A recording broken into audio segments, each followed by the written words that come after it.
Hey guys, welcome back to Seller Sessions. Back to the show again, as of recently, is Anthony Lee. Anthony has just done a video from his experiences since 2014, I do believe, Anthony, is that right? That's correct. Breaking down Amazon's A9 algorithm. So we're going to take it through step by step. I'll add the video to the show notes. But yeah, just thought we could pick this apart going back in history, and I thought it would be quite interesting content for you guys out there. Anthony, welcome to the show. Thank you very much for having me. I feel like didn't we just have a chit chat like We than did a couple weeks ago? we did TikTok, didn't we, a few weeks ago? Yeah. So without further ado, A9 sordid history. Let's take it back way back to 2014. Yeah. Okay. So I started selling on Amazon in 2014 and basically so I started in Ryan Moran's tribe. We had our own little group of people in there that were kind of like helping each other succeed, and Ryan was also teaching his methods to us. And we had stumbled upon the idea, regardless of how to set it up, that just putting a big, massive blast of sales volume over a short period of time seemed to work. So back then, that was how we all did it, and it was super easy. So my very first product, literally, I put out there on a service, on a completely different service that wasn't even set up for this. I put my product out there, $60 product at $5 a piece, sold, I think 45 of them over the course of a single day. And then I think I did like another 15 the very next day, and ranked page one in the top, I think fluctuated between number 4 and number 6 for my main keyword for like a year.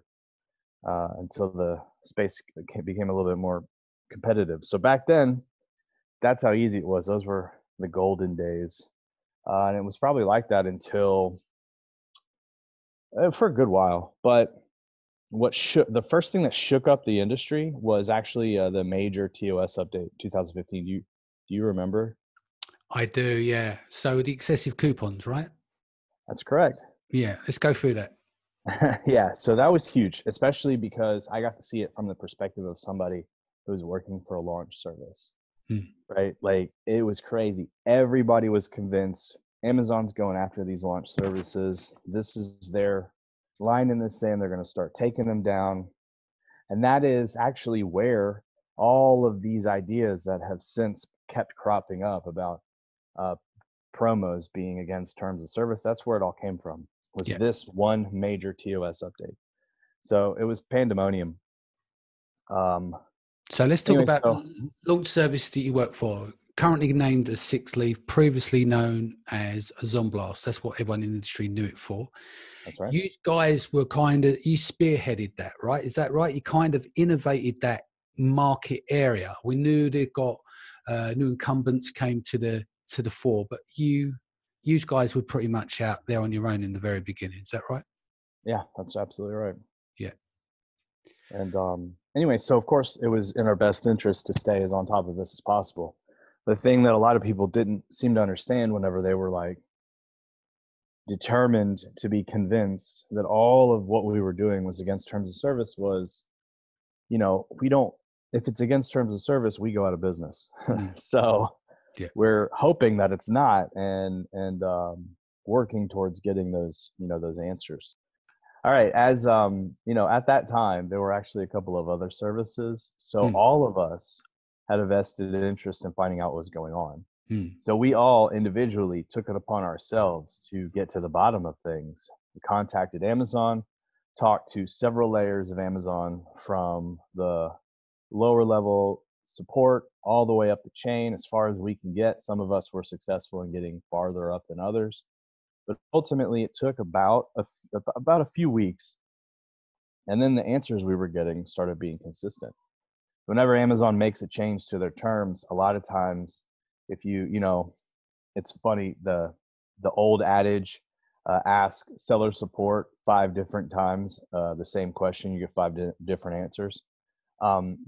That's true a lot of times, but primarily whenever like things change because they haven't created the wikis for it yet, and not everybody in the company is kind of aware of a new stance. But once you start getting the same answer from multiple levels of support, you know that they've created the wikis and like everybody's on the same page. This means that this is Amazon's official stance. So we started getting those consistent answers. And basically what we discovered was that the terms of service change was specifically to combat people. There were 2 different things going on. One was what everybody commonly knows now as brushing, where they were just sending out fake, FBM orders, empty boxes. And then the other one, and I guess you could do both at the same time, but the other one, and another big problem, was single people with multiple accounts. So basically like one person would have 50, 100, 150 accounts. So it was super easy for them to manipulate this stuff. And that's what it was made to combat it originally, because that's the thing Amazon doesn't like, because that doesn't benefit any of their buyers whatsoever. When a single person artificially moves the organic experience all by themselves, that's that's a no-no. So anyway, that's what it was designed for. That's what excessive coupons meant. It was all to combat individuals who were able to help these sellers with multiple not one-to-one transactions. And then cool. Yeah, and then we also found out from them that Amazon defines sales rank inflation as not using real individual buyers. So the inflation, like how they define it, was literally just like I described it. So you got one person either helping manipulate that, or you have a whole bunch of people who are taking fake orders, which means that they're not actually receiving real product. Ultimately, Amazon just wants the system to work the way it was designed. And that's where a person with an account and a credit card attached to that account gets a product and purchases it from Amazon, and then does that again over and over and over. Sounds good. One of the other major updates, another one, was the dollar off coupon amounts. Do you want to go into that as well? Yeah. So there was a popular podcast at the time. They interviewed one of the guys that was involved with, I guess, the creation of FBA itself. Yeah. And who's that? Is that James? Maybe. Yeah, James was the first. I'm trying to think of his surname now. It's escaping me. But he set up Prosper Show. I believe it was him. Yeah. And he was the first FBA team member that built out that team, apparently. So yeah. Go on. Sorry. So the information came directly from him. Basically, it was dollar off coupon amounts were taken away because Amazon started getting wary of the fact that there are all these products that were ranking page 1 and they had never made a sale. And this was like, okay, this is obviously something's wrong here, right? Again, there was no level of organic or anything, working the way that the system was designed to work. So all these people were getting their products ranked and there'd be no dollars transacted. Amazon didn't like that either. So they put an end to dollar off coupon. That was their programmatic way of handling the situation, because that made it impossible for you to create free products. Yeah. So there's a couple of important things that were learned here. What were they? So what all of this told us was that Amazon does care about keyword rank. I mean, I know a lot of the terms of service is ambiguous with regard to that. But they do care about keyword rank, especially as it affects the buyer experience.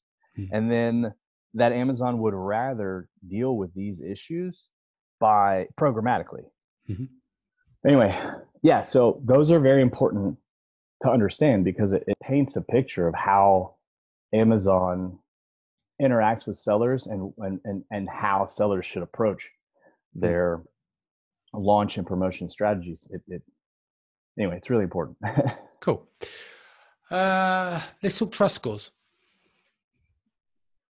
So we know, because of, popular information that kind of moves around in our private circles, we know some of the ways that Amazon operates internally.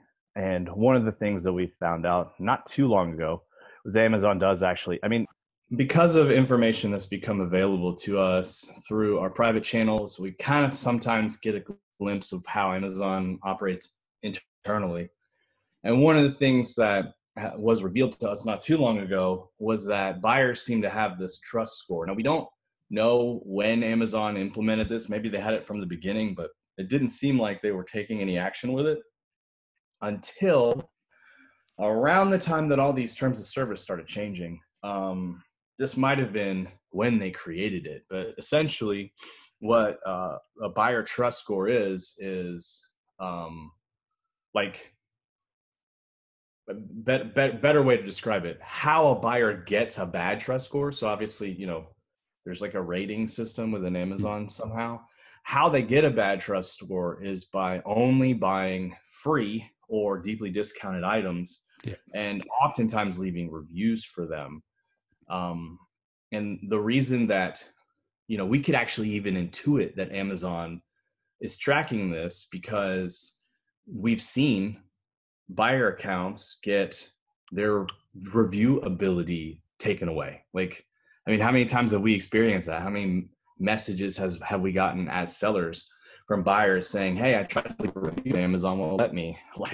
So we could intuit that was happening, but we actually saw from the inside that it was happening. So we know now that Amazon is tracking that.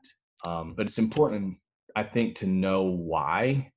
Like, why would Amazon create this trust score? Why does Amazon care about whether or not people are only using a bunch of, coupons and promos and stuff? Because there are a lot of people who argue, like, Amazon loves people using their promotion channels. It's absurd to think that they would, negatively impact a buyer for doing that. But, and they're right. Like, Amazon absolutely loves it when people use their channels, their promo channels. Like, that's why they have them. That's why they exist, to drive traffic. But when the buyers that like only use the platform, literally only to get free or close to free product, and that's the only time they ever use Amazon, what happens is that impacts artificially, in Amazon's eyes, the browse, the ranking basically of products, and therefore the browse experience for actual real organic buyers. And the reviews are often unnaturally skewed toward positive.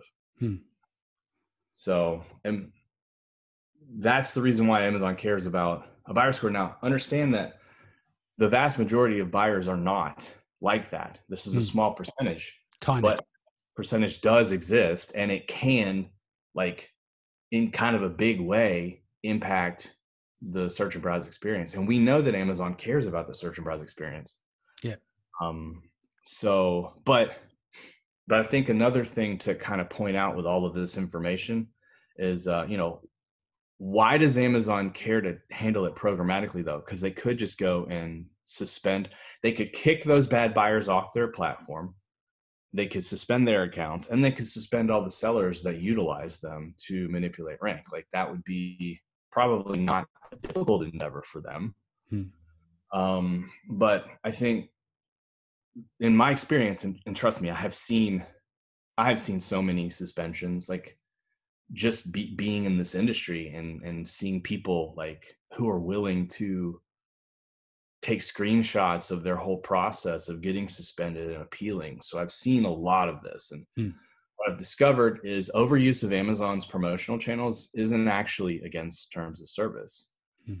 So using a launch service, as I've said since the golden days of launch services, promo, like, those promo types, they don't get you suspended.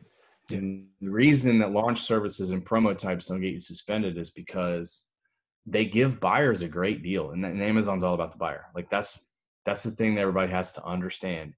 Amazon's number one objective is making a happy buyer. I know everybody likes to say their number one objective is to make money, but there are ways they could be making more money. The reason they care more about the buyer is because Amazon's trying to take over the universe. And how they do that is by ensuring that customers never have a better experience ever anywhere else, period. So customers, number one, always. And in that, customers get a great deal when they have deal sites to get deals from. Amazon doesn't want to take that away. On top of that, it sends people to their platform, and those people typically spend more money than just the little coupon they got. Amazon doesn't want to take away that either. That's good for the buyer. That's good for the seller. That's good for Amazon. So it's a lot easier and better for everybody if Amazon just tackles this stuff programmatically. So that's why they have a customer score. And that's why they have, you know, like these little tweaks that they do to the algorithm. Yeah. Next point to cover here. So TOS update banned incentivized reviews. I called it Armageddon. October the 6th. Broke by TechCrunch 2016. Yep. About right? Review-mageddon. I remember that. Yes. We know why I remember it as well. We were doing a webinar called Ranking Factors that night, and it broke at that instant, and it got brought up live on the YouTube webinar. Yeah. That's right. It's crazy. You were on that one, I think. And I think it was Kevin King jumped on and broke it. But anyway, yeah, so let's go back. We're at 16 now. Walk me through what happened there. So that was the next major update. That was the next sky is falling. And this time the tables had turned, and, you know, all the launch services were like, we knew it. It was review services the whole time. But basically, Amazon banned the incentivized reviews. And to them, how they defined that was anything that, like any transaction that led to a product discounted, free, period, and in exchange for a feedback in the form of a review. Like Amazon was like, nope, that's incentivization. So that meant no more free or even discounted products in exchange for review. And understand that while ranking was one of the major goals, getting reviews was like what the whole point of a launch was for the longest time, right? Like, that was key. I mean, that was like, you know, you're making a peanut butter and jelly sandwich. The ranking was the peanut butter, but you know, reviews was definitely the jelly. Like you did these things in tandem. That was what you were trying to do. So, so that was it. Man, there were a lot of people that looked at the future of launching on Amazon in a grim way after that.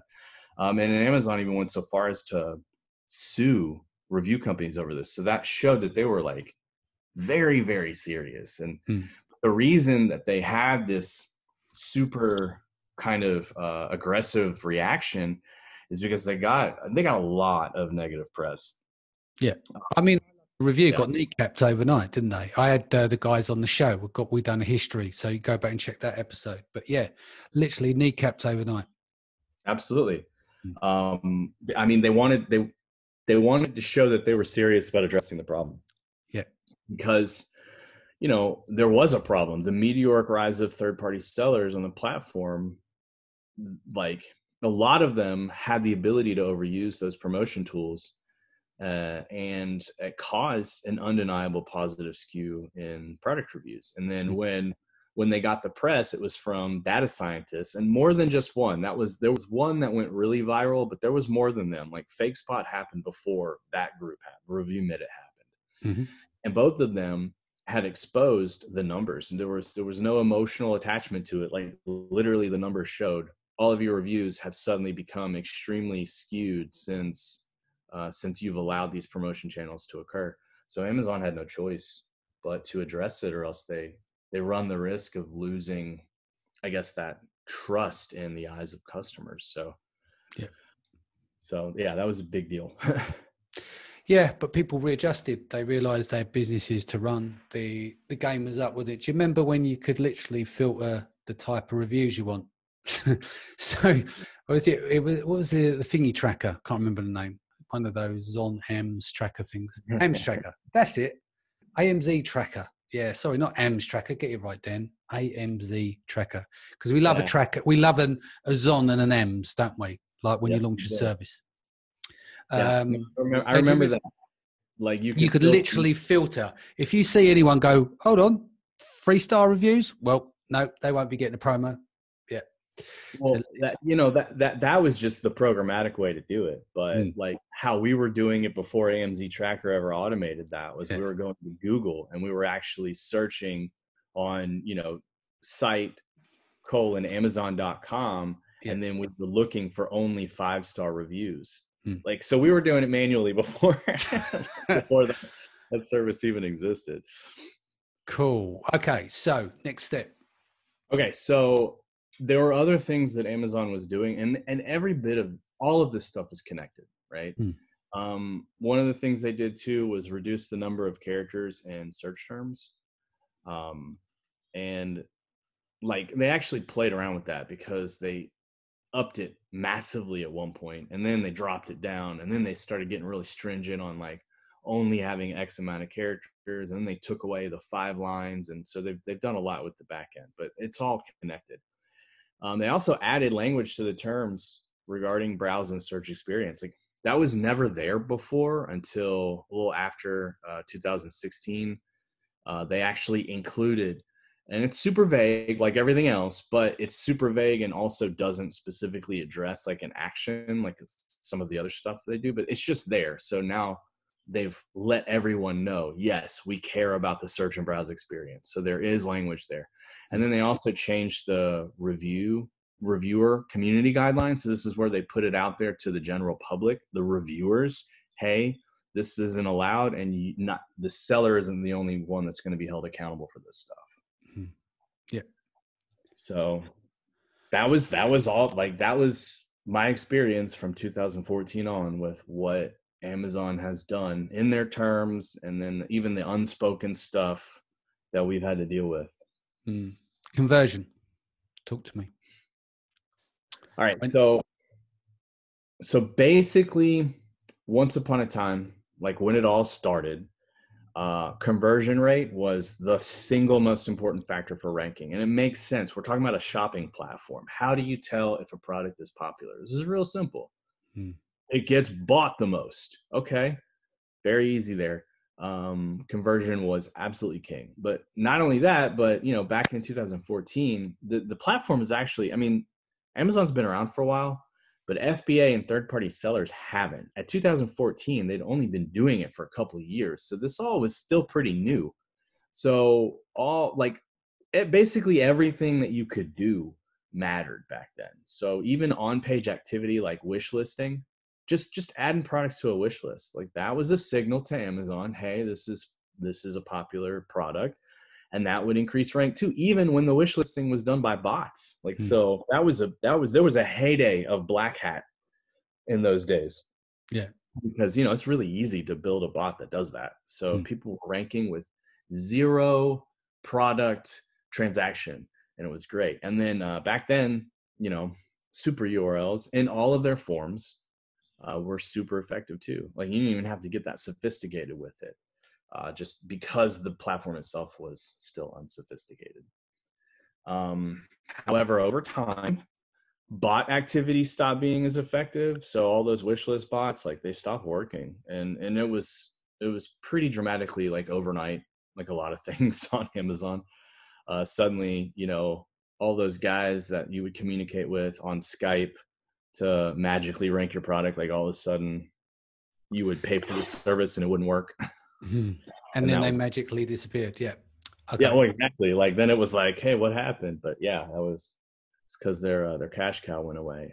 Manual on-page activity stopped being as effective too. Like even getting, a warehouse full of people with smartphones, wish listing. I guess Amazon just figured out like this is an easy exploit. We should probably turn this off and then close the loop on that. Yeah.